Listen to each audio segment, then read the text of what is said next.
Mr. President, Board of Trustees, faculty, staff, family, and friends, and most important of all, the graduates. I'm going to be talking to all of you today, not the rest of the people in the room, because my remarks are addressed to you. It's an honor to be here, and I'm a little bit surprised to be here today because yesterday we had rehearsal, and it was in this space, and it was really a very good event. I felt pretty confident. And as I was walking out the door, I fell flat on my face as I left the auditorium.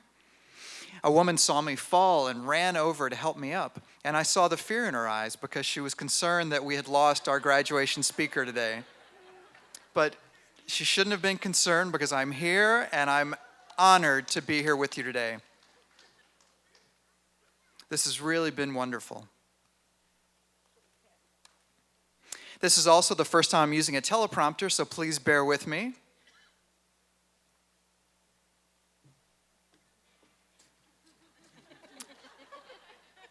As I was saying. So 35 years ago, I was right there where you are.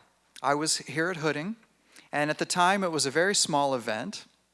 This is a much more distinguished event than it was back then, but the joy is exactly the same. I remember the milestone that I experienced, and I just want to congratulate all of you for that. All of your academic studies, your practica, and all of your internships and things, all of the academic work is very important. There's no question about that. But what I want to talk about today is not what you learned in the classroom. It's not what was normally covered in your classes. There are a few words of wisdom that I've carefully selected for you.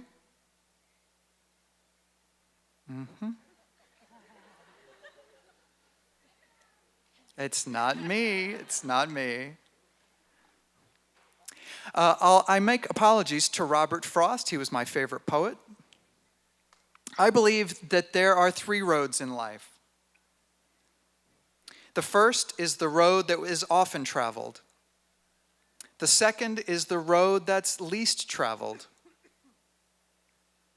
And there is some concern and barrier on that way, but that's the road that's least traveled. And then the third is the road not yet traveled.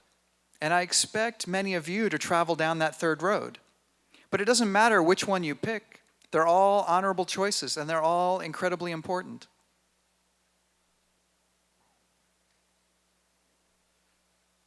Now remember, I said I had some words of wisdom for you. When I was in my 20s, I was sure I knew it all. I knew everything. And of course, I was wrong. In my 30s, I realized I had quite a ways to go. In my 40s, I realized there was more to learn. In my 50s, I thought I might be getting there.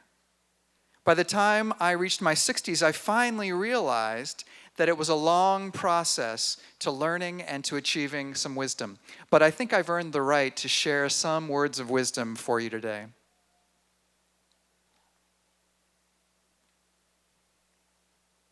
I think it's really important to carry within you a commitment to doing your very best.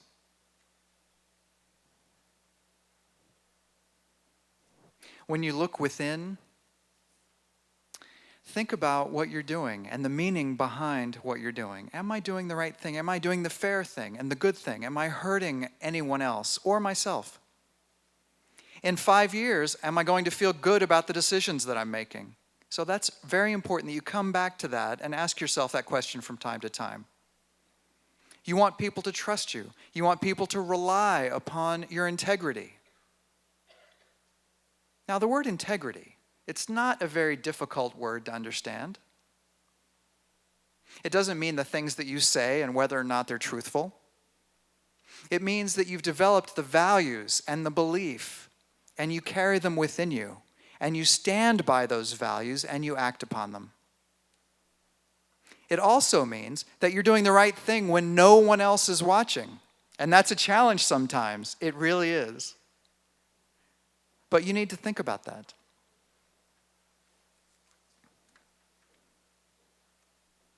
Sometimes your values aren't going to be popular.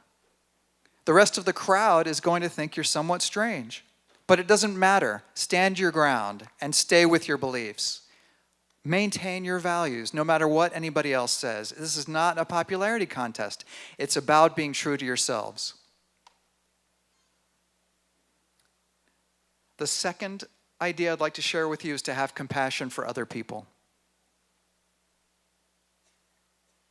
Most of us feel like the world revolves around us. It's all about me. But step back from that for a moment. You're only a very small part of a much larger world.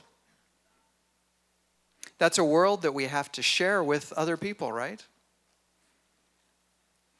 Sometimes you need to step out of your very small part of the world and help other people, help animals.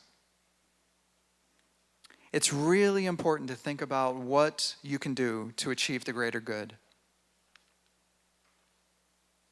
One of my heroes, the Dalai Lama, gave me, I found a quote that I like very much by him. He said, if you want to make other people happy, practice compassion. But if you want to be happy yourself, practice compassion. I've met many people in life who have a passion and a fire within. And they're some of the most wonderful people that I've ever met. When I was in my 20s, I had a job and I was kind of plodding along in that job and it was going okay, but I wanted something more in life. I wanted something different.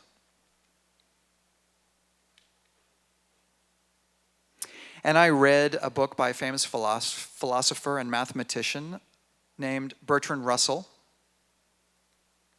And he was really a brave, radical, and free thinker all throughout his life. He was an anti-war activist.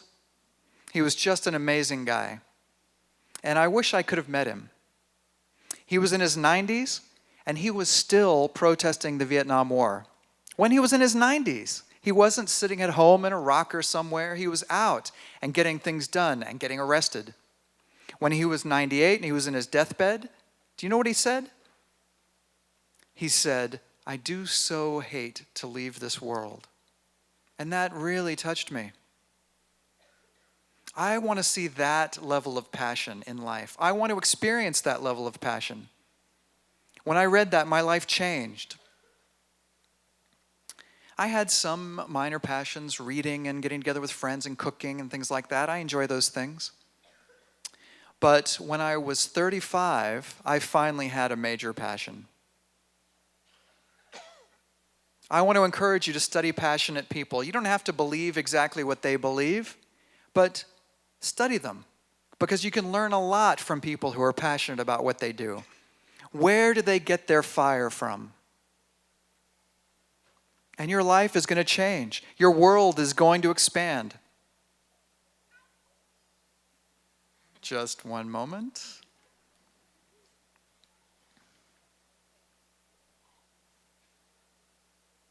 If you fail through sad experiences, and you'll have sad experiences, please be gentle with yourselves. When you experience success, the success doesn't happen without failure. It doesn't happen without the sad times. Your best learning experience is going to come from those more difficult experiences.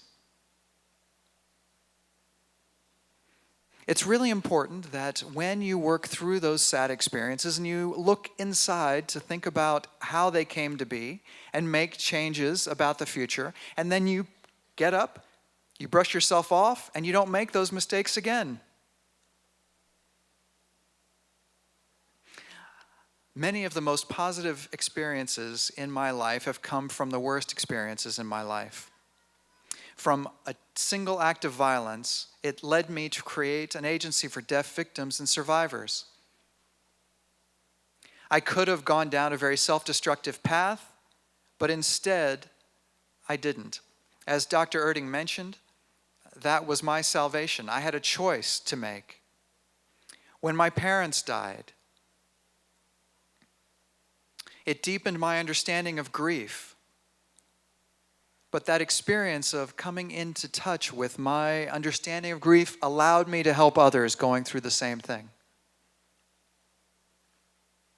I want to let you know that I've never made a computer that loved me.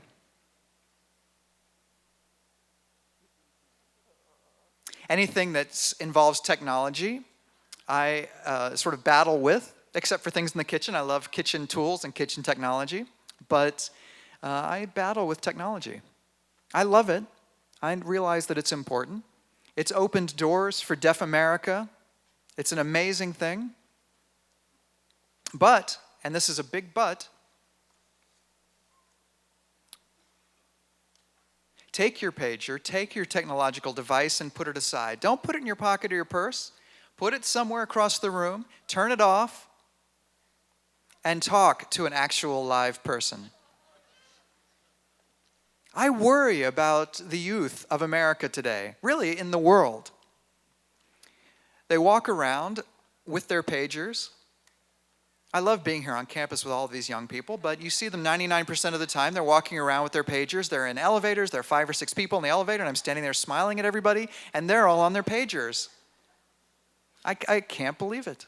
Nobody's making eye contact with anybody else, and that's not okay with me. You can't show love through a pager. You can't show compassion. You can't experience pain or happiness or joy. You don't feel that from the technological device.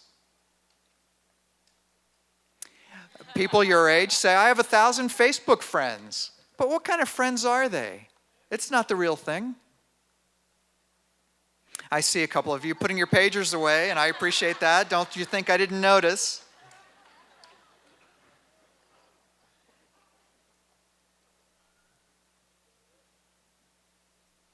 To be fully engaged in life, you have to develop real friendships with people, person to person, with eye contact, with touch, with hugs. It's very important, and I'm serious about that. When you're old and you're sitting in that rocking chair, you're not going to look back and say, oh, I wish I had more time with my pager. I promise you're not going to say that. And I'm almost done. My sermon is almost over. Laugh often. That's all I'm going to say about that. I can't emphasize that enough. The best way to experience joy in life is to be with little kids. They find the simplest things to be the most amazing. And it's things that we take for granted, but kids are just fascinated by them, and it reminds us of the important things in life. Hang out with people who laugh and watch them because it's infectious. And talk to them, tell them stories about yourself, not on the pager, not on Facebook. Have a person-to-person conversation and laugh with friends.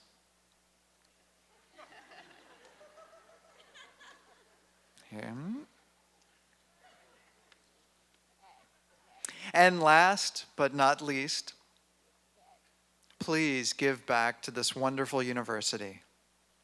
This university gave you many wonderful gifts. You're going to be going out into the world, into the working world, and you're going to be busy with all the things you're going to experience, but remember Gallaudet and give back. Volunteer, make financial contributions, but don't forget this wonderful place. Because other young people need to come here, and we need to keep the university alive. Because Gallaudet has so much to offer. Okay, now I gave you a big list of words of wisdom, and I'm going to stop now. I send you out into the world. But before you do, I want to ask you to take with you your integrity, your compassion, your kindness, joy, laughter, and love. Thank you.